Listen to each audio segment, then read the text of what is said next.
Well, Jason is the Chief Strategy Officer for AutoCrypt Co. Limited in Seoul, Korea. He's got over 10 years of IT security consulting and public speaking experience for the automotive industry, fleet management services, IoT, PKI, web security, and data encryption. Jason brings AutoCrypt's proprietary and market-proven technologies closer to partners and customers all over the globe. Jason is a magna cum laude graduate of Occidental College and a member of the Phi Beta Kappa. So thank you, Jason, and looking forward to your presentation. Thank you so much. Thank you, Lisa. And thank you, Professor Withers and the KDI School, GDLN, for this opportunity to address all of the participants that are participating in this particular session. I've been in the cybersecurity industry for about 10 years now. Our company primarily focuses on automotive transport and mobility solution and provides cybersecurity software solutions in that area. But it was actually spun off from another company that focused on enterprise cybersecurity, which continues to exist today. So I was very lucky to be able to listen in on many of the presentations that were made during this executive program. And I was very impressed with all of the detailed information that was given, not only from a technology standpoint, but from the legislative perspective, as well as operational and administrative strategy. But cybersecurity is a very complex topic, as I'm sure all of you have come to realize. And there's a lot of different facets to it. So I thought that it would be interesting to be able to give you a bird's eye view on how we've come to this point and what we can expect into the future as technology continues to advance. So I'll give a brief company overview to give you an idea of what it is that we do. And then I wanted to talk a little bit about how we connect and communicate. And I think this has ramifications on how we think about how information technology, as well as cybersecurity, has evolved over the last 70 years or so. So based on my experience, based on a lot of the anecdotes that I've heard over the years, I'm hoping to be able to give you a better idea of how we came to be in this dilemma of having to think about cybersecurity and cybersecurity becoming such an important topic that we all talk about, and what we can expect into the future. And I'll finish off my presentation with a couple of thoughts that I have about what the future can entail in terms of cybersecurity. Just to give you a brief overview, our company, AUTOCRYPT, is focused on automotive security currently, but we're working towards providing cybersecurity solutions as the future of transport evolves into autonomous vehicles, and as well as mobility solutions, which are starting to become available now.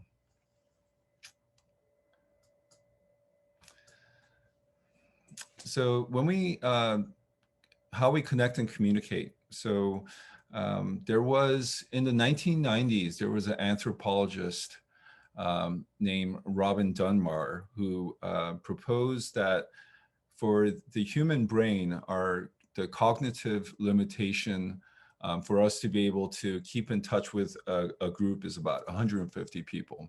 And that's a pretty extensive network.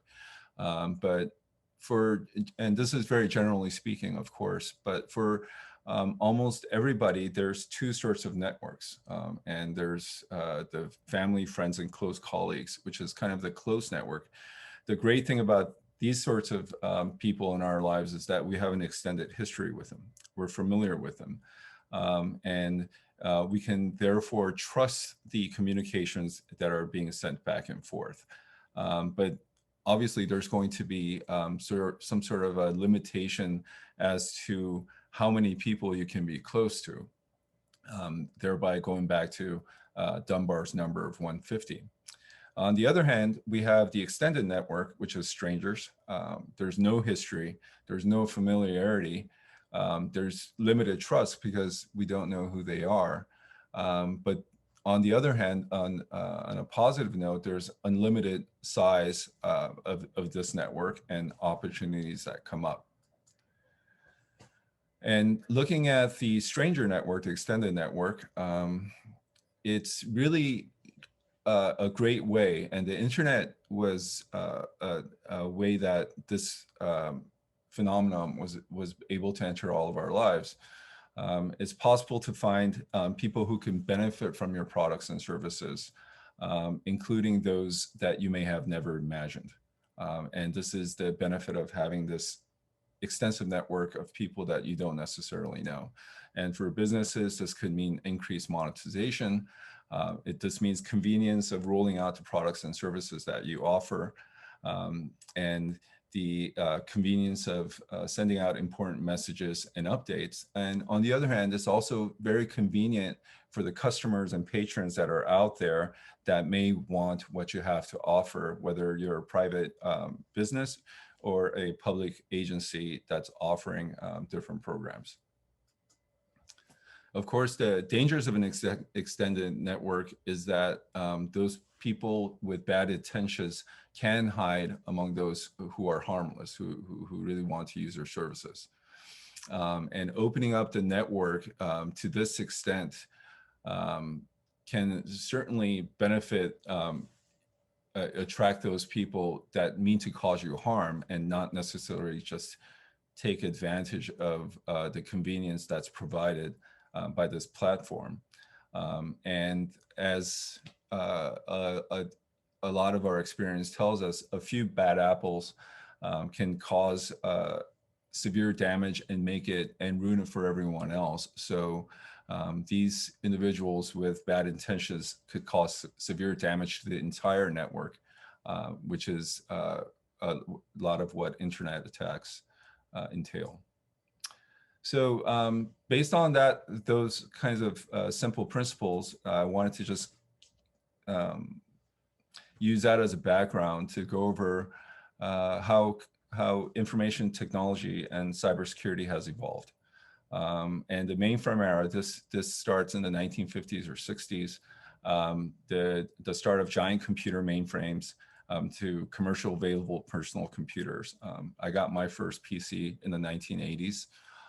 And they're not connected to anything else. So you can use them for complex calculations, word processing, and other things that's good for the user. But because this computer is not connected to anything else, there were no cybersecurity risks. In other words, the doors to the outside world at this time, for most people, I'm sure there were people who were using modems and email at that time as well. But for most people, computers were isolated and therefore, for the most part, safe. And then the network era began, and that entailed a group of computers working together within a closed network. Computers can communicate and collaborate with each other. I'm sure that you can, some of you can remember servers at work that connected all of the different computers together so that they could collaborate. Cybersecurity attacks became an issue at this point through viruses and malware, but they had to be physically injected into the network. So a good example would be a USB that was planted within a network, within a computer in the network that infected everything else. So there's now computers are connected, but it's limited to the network's participants, and therefore the cybersecurity, starts to become a real concern. But it was still mitigated by the fact that most attacks had to be implemented physically. And I'll spend a couple of slides on this area. So the internet area really was the expansion into the wild. And the World Wide Web allowed all of these computer networks in the previous slide to be able to communicate with each other. This was a revolution for obvious reasons. One of them being that this eliminated the physical proximity requirements and allowed anyone to share information with anywhere else in the world. This brought over convenience for those disseminating information, products, and services, although e-commerce came on later, but the idea is still the same. The idea that you can offer what you're selling or what you're offering to the public and have it reach somewhere around the world without any sort of a physical limitation. Obviously, this brought over convenience for customers as well, who no longer have to leave their computers to be able to get the information that they need, make purchases, etc.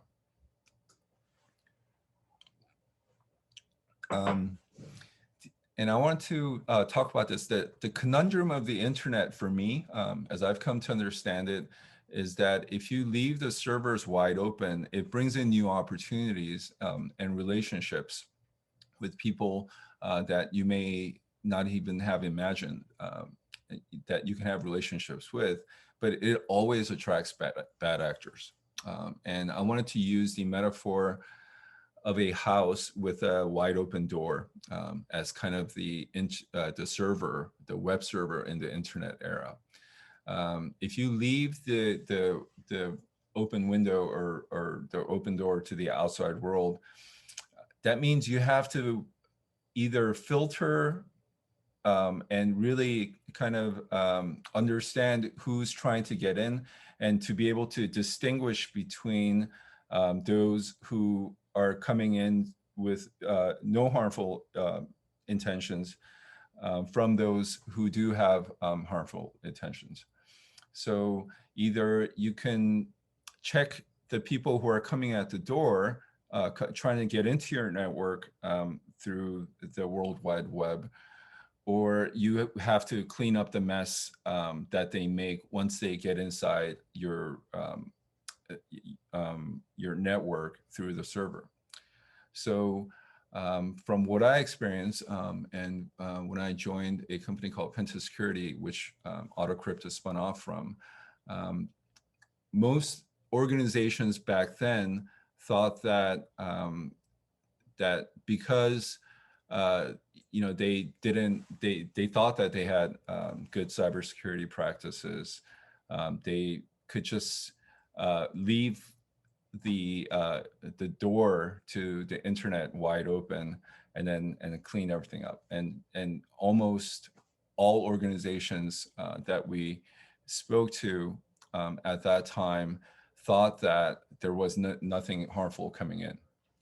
And there's really one reason for that. Speed and availability was a huge concern. The internet was not as fast back then. And they didn't want their pages to go down, especially for e-commerce companies, financial institutions. Unless they were required by legislation, they had absolutely no interest in filtering the traffic that was coming into their network, and thereby sacrifice the availability of the services they offer, which is another way of saying the speed of the connections that can be made with the extended network of people who might want to use your services. So most organizations that I spoke to back then wanted to leave the windows wide open and clean up thereafter, hoping for the best. But the kind of web attacks went through a general evolution. In the beginning, we saw a lot of cases where the hackers wanted to embarrass the target. And classic cases of these were website defacement, for example, of government web pages all throughout the world. And this was strictly to make some sort of political statement, to embarrass their target, and to deface the pages by manipulating the content that's on the web page or what have you. And then it evolved into causing massive operational damage, which is encrypting proprietary data so that the people who actually own the data can't access it, impersonate administrative roles to be able to cause bigger damage, and then DDoS attacks, which are just really targeting the network with a lot of traffic so that it goes down. And then something called APT, which are advanced persistent threats, which are more advanced attacks to be able to cause bigger damage inside the network. What all of these attacks have in common is that they're using the web server to be able to enter the network and to be able to do that. And of course, all this time, the so-called insider threat was always present as well. But I'm just focusing right now on the dangers that were prevalent because of the internet era and this idea that you could leave the windows or your door to the outside world wide open to take advantage of all the beautiful things that the internet can offer and not expect there to be severe consequences.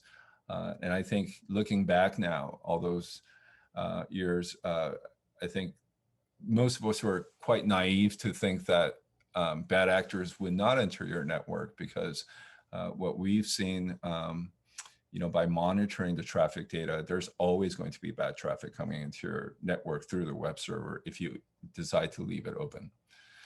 And then getting back to the general evolution of web attacks, then state-backed attacks, it just essentially means more resources available to these sorts of state-backed attacks, which can cause more damage. And then a big concern that many agencies and organizations see around the world now is that these hackers have found a way to consistently monetize attacks with things like ransomware. So cybersecurity in the internet era, and this is the way we kind of understood it, is that on the left you have the house metaphor that I was using before. And then you have the web server that guards the house, and we offered, let's focus inside the house first. So for internal defense, what we offered was network security solutions. Not all of it. There's a lot of different vendors on different levels of providing network security. And we also offered database security, the idea that you're going to encrypt the data that's being stored in your network so that even if it gets stolen, it would be very difficult for hackers to be able to decrypt and to be able to use, to monetize, for example, with the stolen data. But the idea is that the hacker was still inside. We certainly can't do it ourselves. So to give you an example, intrusion detection devices from other companies were used, firewalls were used inside the network to be able to kind of monitor the traffic that's going within the network and try to figure out a way to keep that secure. What we offered was something called a web application firewall, which you see right next to the house. And that is essentially something that that filters the traffic. And there were many vendors that did that as well. So the idea is that not only are you going to block the bad guys, but you have such a great understanding of the good guys that are trying to come into your network, that you're allowing them to come in and keep all of your internet services up. And then what we also supported at that time is that if there's any apps that were being issued to users around the outside of the network. Those are software essentially, and they need to have important security updates along with other updates that need to happen. So this was kind of the approach that all of us used for cybersecurity during the internet era. And then we had the cloud computing era. 1999, Salesforce becomes the first company to offer software as a service. And this is important because we no longer have to rely entirely on our network to provide the cybersecurity solutions. For example, the web application firewall that we offer to enterprises, only really big enterprises that have not only the money, but the sort of human resources to be able to learn our product and to be able to update our products,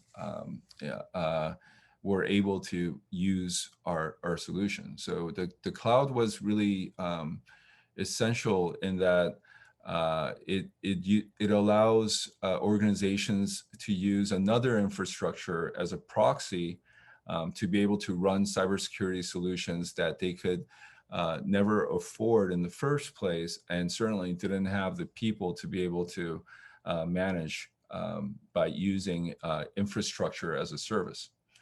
The cloud infrastructure also allows a user model that it essentially allows smaller organizations and organizations that currently do not have the resources to be able to run a variety of different cybersecurity solutions without having to buy or run them. So the idea was cybersecurity for all. And although it's still difficult to run cybersecurity solutions, this certainly evened out the playing field considerably with the advent of the cloud. And now everyone's talking about the Internet of Things era. And this essentially means that not only do you have to worry about what's happening inside your network, you now also have to worry about all of the different endpoints that are outside in the real world. And this could be all of the IoT things that people are talking about, whether it be smart refrigerators or all of these different areas. But the area that we're involved in, which kind of has the highest amount of repercussions not only on security but safety, are vehicles. So if you think about vehicles as kind of an IoT thing, that's what we're specializing in. And with the IoT era, some of the things, the highlights of this era is that you can't run cybersecurity like you did in the internet era, which means that you essentially have to build a house with security in mind. Many people call that the trust platform. But for me, it's essentially a clean, safe house at the time that it's built and also kept closed for the most part, unless it's authorized users or authorized things, software endpoints that can communicate with other endpoints as well as the backend infrastructure. PKI technology became a very useful tool, as well as digital signatures, to make sure that the backend servers can trust all of the things that are out there outside the platform. And cybersecurity strategy for the IoT era is that you encrypt all of the communications so that only the people who are supposed to get the data transmissions, whether it be from the backend network to the endpoint, or from the endpoint to the backend network, or between endpoints, you can make sure that they're being transmitted to authorized users. And you also encrypt all of the communications that are going back and forth for privacy protection. So this is just an idea of all of the different connections that are happening in the IoT era, and this is just concerning cars. The cars themselves are becoming more software. So it has software that needs to be updated. It needs to have some sort of a IDS system inside. The cars are also under obligations. There's something called the WP.29 that's been passed by the UN to make sure that car makers start treating cars like computer software now, is because cars are becoming more software reliant and have a process of manufacturing the software and to update them. So the cars themselves need to be updated, but they're also going to connect with other cars, excuse me, and other cars that's vehicle to vehicle. It could also connect with other pedestrians through their mobile phones. And also governments around the world are starting to build infrastructure like smart signals, endpoints that can transmit important information. There's the point is that the cars are having to manage a lot more connections, not only with the backend network for software components, but with other software components out there in the real world. So what does all of this mean? It just means that our network is getting larger, but I'd like to think that the mistakes that we made during the Wild West era of the internet, we've learned lessons that you can't leave all the doors open, that you have to be very selective about who you connect with onto the outside world. And I think we're seeing more of that. So my first prediction is that the internet will become safer, but it's never going to be safe. Organizations are much more knowledgeable about cybersecurity more than ever. Legislation and international cybersecurity standards are continuing to evolve. The cloud should make cybersecurity more affordable and accessible. And in recent years, we're seeing that mobile and PC endpoints are being increasingly used for authentication and authorization.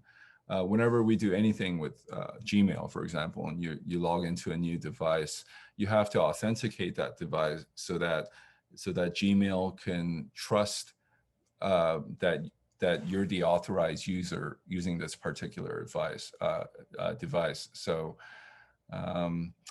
certainly things are getting better, but as we as organizations continue to evolve, hackers will continue to evolve as well. So it's really difficult to say the internet will ever be safe, but it's certainly safer than it was before. I think the IoT, Internet of Things, will change the cybersecurity game.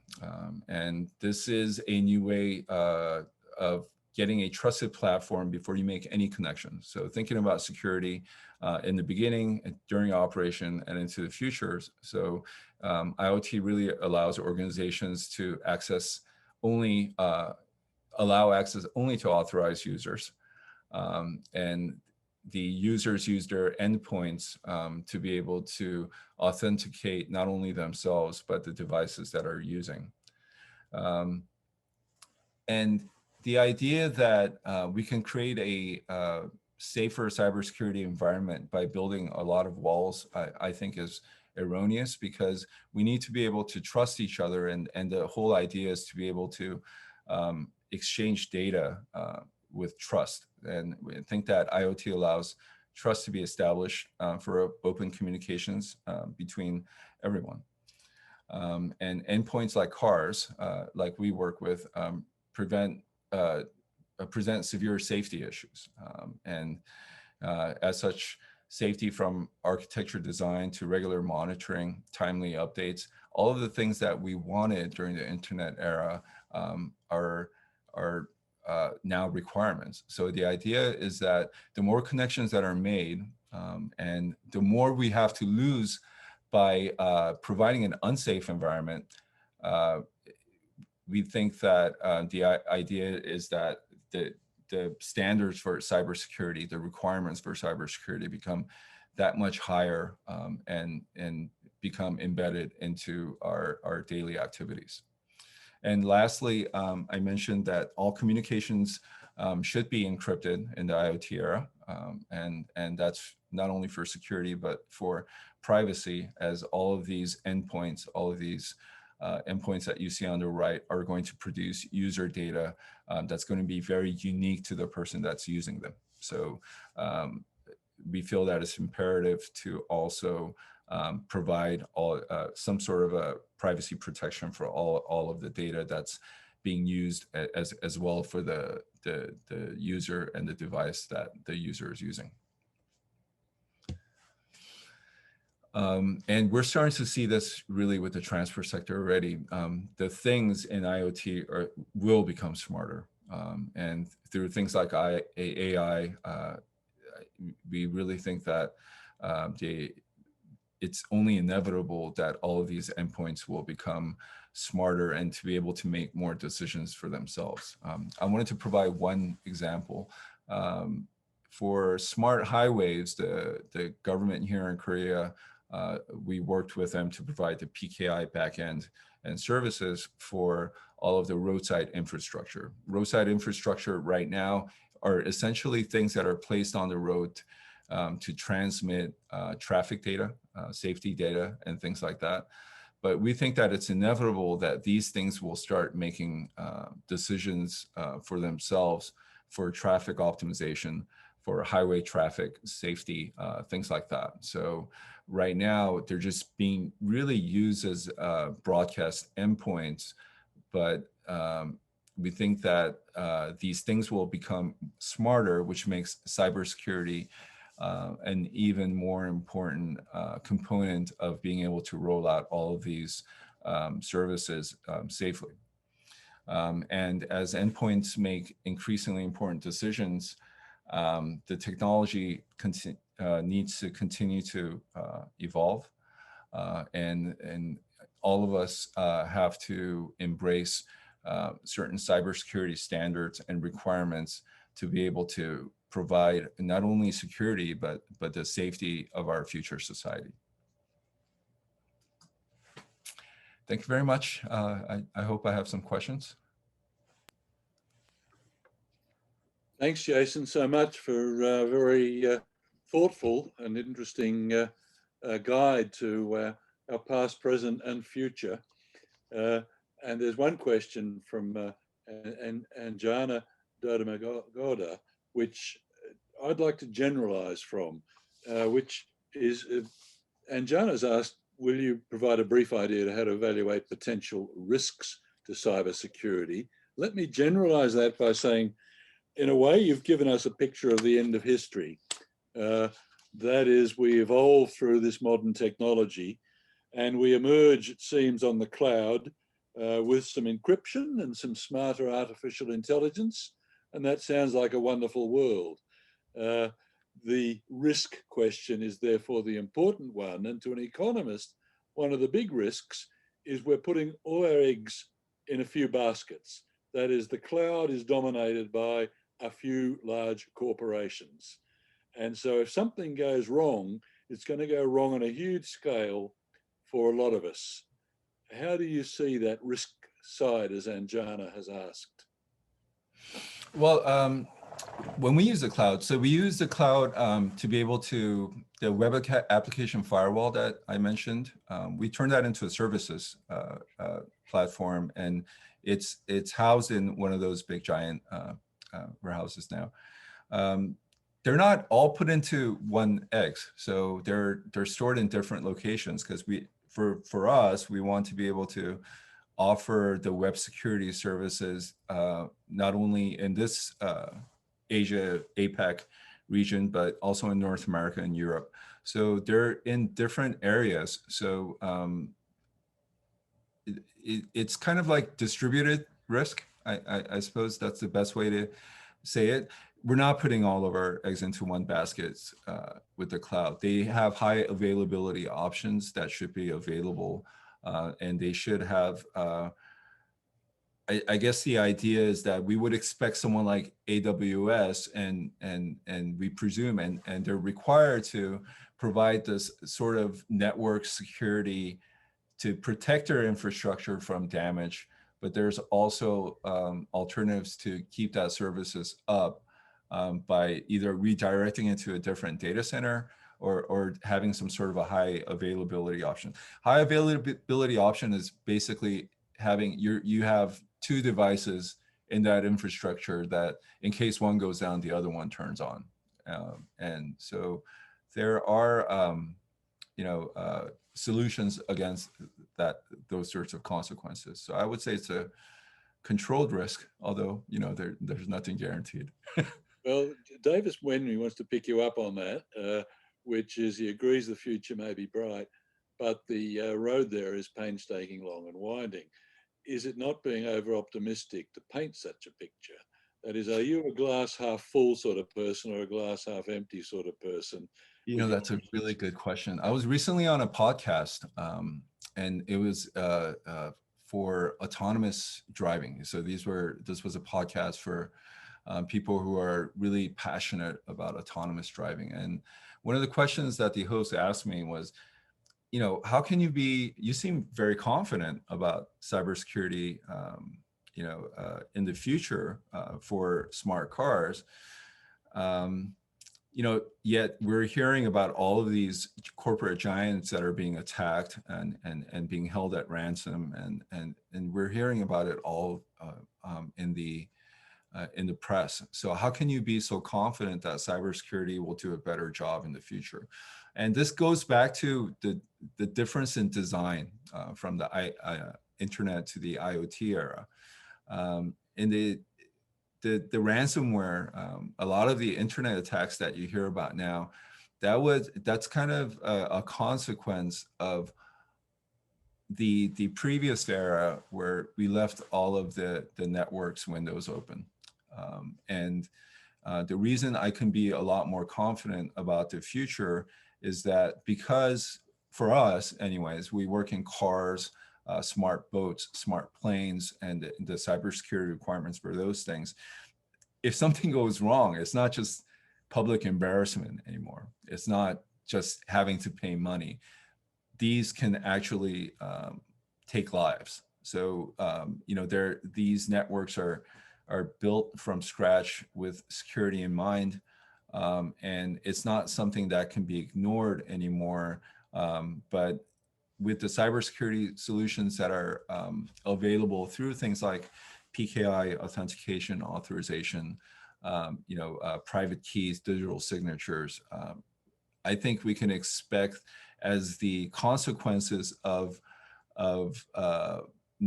coming up short on cybersecurity is certainly going to be much, much bigger in the future with the advent of software endpoints that actually have to be out into the real world and connect with these networks back home. Let's tease you out on that sort of issue a bit further.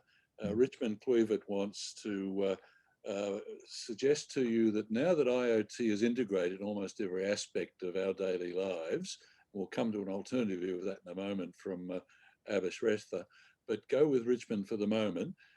It's aspect of our daily lives, from connected cars to wearables to smart buildings. But one issue found is there's no universal acceptance for IoT connectivity in the market. Does this issue call for security concerns? And if yes, how then do we solve that? IoT is different. When we got into IoT, because our parent company, Penta Security, had such a great amount of experience since 1997 in the cybersecurity field in areas that were really good for IoT, data encryption, web security, PKI authentication. We wanted to get into all of the different areas, smart factories, smart homes, and all of the things that Mr. Kluivert is talking about. The reason why we got into cars is it presents the highest amount of risk for cars, and the governments are motivated certainly not all over the world, but we see it in North America, in Korea, in Europe. They want to use this technology to eliminate traffic deaths, which always, for some reason, it's no matter what happens in society, in the States anyways, it's always about 30 to 40,000 deaths that can be eliminated. So we think that not all IoT things are created equally, but certain things for critical safety of a society, like transport and highways and things like that. We think that certainly cybersecurity technology is available to be able to implement. And it's not just technology, it's that different organizations, not just governments, but international standard agencies are coming together to come up with a technology platform and a standard for us to be able to build the future out together. So that might not be a great satisfying answer. I don't think all IoT things are the same, but certainly for certain things that are going to become critical for us, cybersecurity can certainly be very useful and effective, and provide a much safer society for us in the future. Okay, now let's jump to a different problem, the opposite problem in a way. Abhishrestha, I think Abba is from Nepal. What would your suggestion be, though, for countries where no such database and smart road operations are in place? So what future plans should they be making?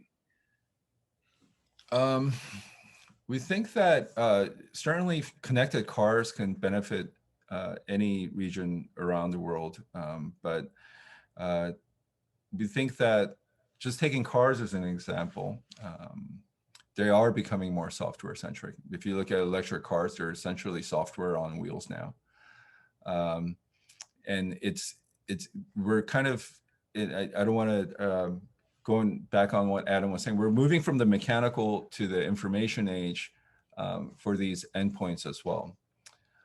So for a lot of the developing countries, I don't think you could stop the advent of autonomous cars. And autonomous cars are certainly safe because they have cameras and sensors that could recognize the immediate environment. But I do believe that most government agents will see the benefit of having roadside infrastructure or having those autonomous cars communicate with each other in a safe way.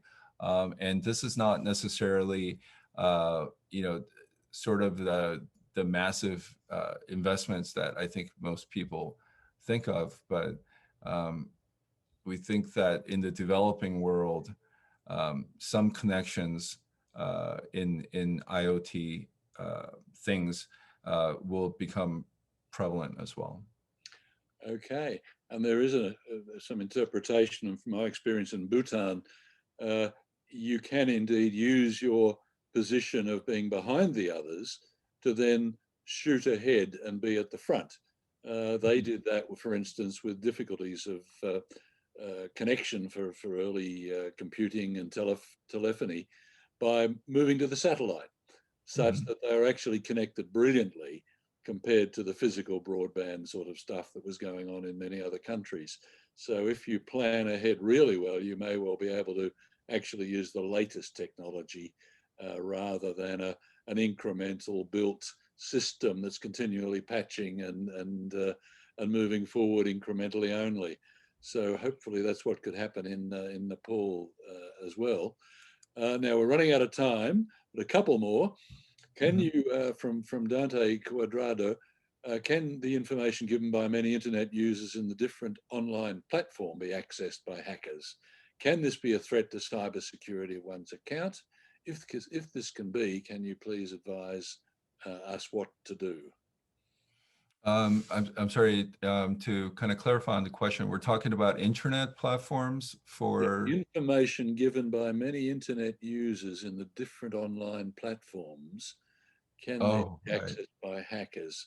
I guess that means particularly in a cloud context.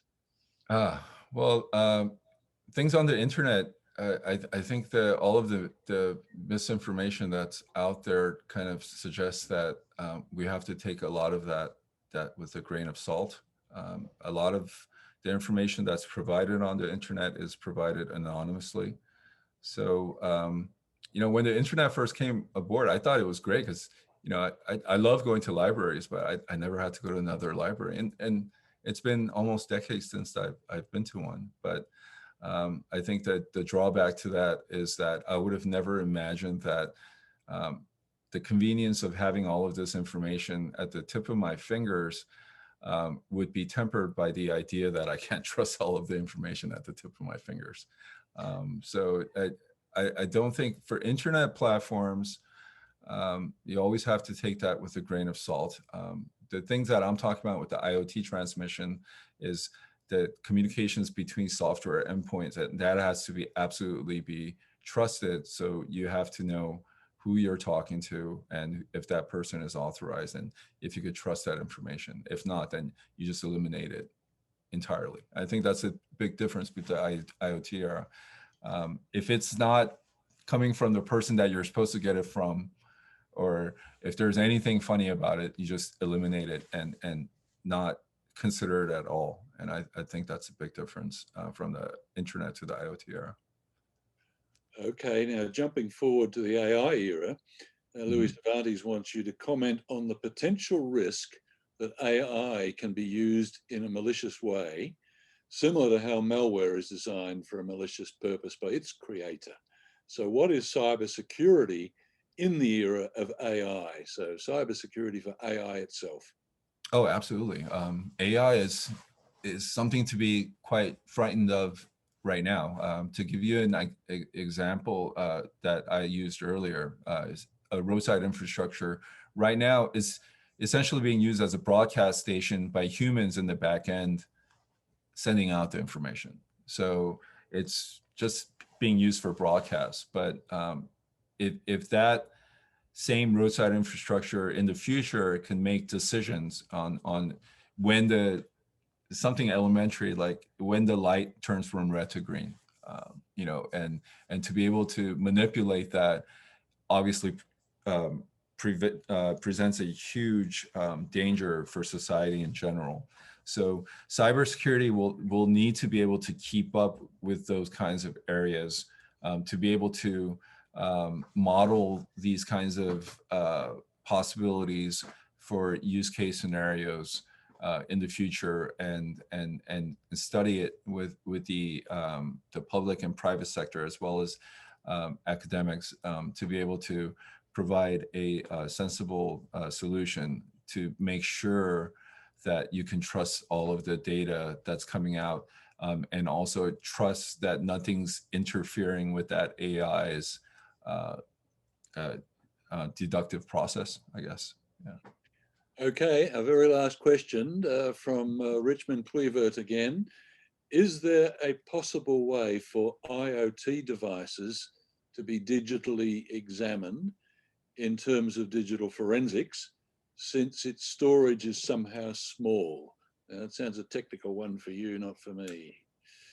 Yeah, this is a little technical for me too, but I think I can kind of at least address it. There's nothing stored in these devices. I mean, you can't store a whole lot of information on these. Think about a car, like a software endpoint on a car. You can't store everything there, and that's the idea, that you could keep everything lightweight, and this transition from hardware to software is all about that we don't have all of these hardware mechanical devices that are accomplishing all these tasks. Rather, you can have software endpoints that could be very light in your endpoint and not have to do that. And a big part of that would be storing. So I don't think there's going to be a lot of storage in the endpoints.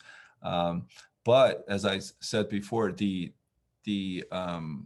requirements for trust through authentication and authorization using things like PKI is so stringent that you essentially are trusting not only the endpoints that you're connected to and that are familiar to you. So going back to my closed network versus extended network example, you can have an extended network, but you're using the technology to make sure that you could trust all of those people that are in this big group of people that you might not necessarily know. So I always like to say that in the IoT era, we'll know a lot of people. We won't know a lot of people, but we'll be able to trust them. That's a nice outcome in one sense.